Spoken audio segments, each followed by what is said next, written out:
Good morning, Oklahoma, and welcome to Cow-Calf Corner. This week's topic is getting prepared for calving season.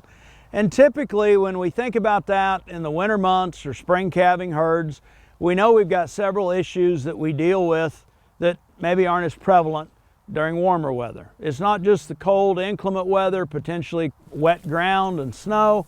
We tend to see heavier birth weights. We have fewer hours of daylight to work with, and we're doing it at the time of the year when we as managers are the primary source of nutrition, that being harvested forage.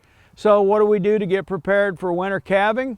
Well, start getting prepared is the first step. And number one, make sure that everything in your calving toolbox is there on inventory and ready to be used.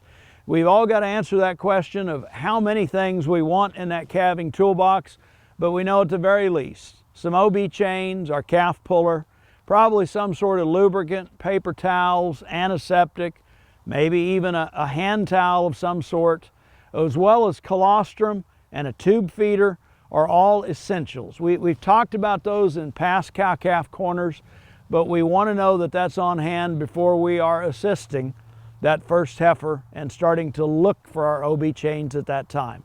That colostrum becomes really important as we get into calving season, particularly this time of year. If we ever come upon a newborn and we're unsure if that calf is nursed or nursed enough, an ounce of prevention is worth a pound of cure when it comes to colostrum. The sooner we can get that into a baby calf with a tube feeder, the better off we're going to be. I would also encourage producers to review the stages of parturition and understand what to expect as we think about those three distinct phases that we go through, so that we're ready to know when we need to provide assistance to that cow or heifer that maybe isn't making progress quite as promptly as what we'd like to see.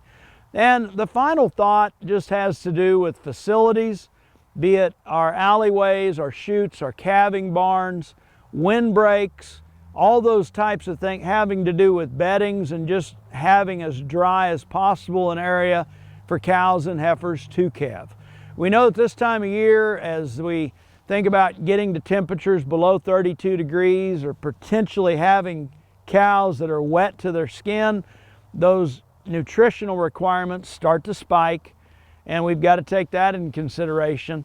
But we've also got the consideration of that newborn calf. When they leave the environment of their mother's womb at 101 to 102 degrees and potentially hit the ground at about 100 degrees colder than that, hypothermia can set in pretty quick.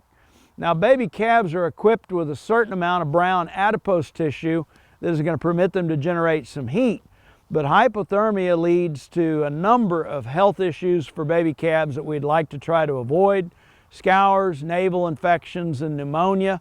If we can create an optimum dry environment out of the wind, we're a lot better off. So think things through, get prepared, make calving season go as easy as possible, and best of luck to all of you in 24.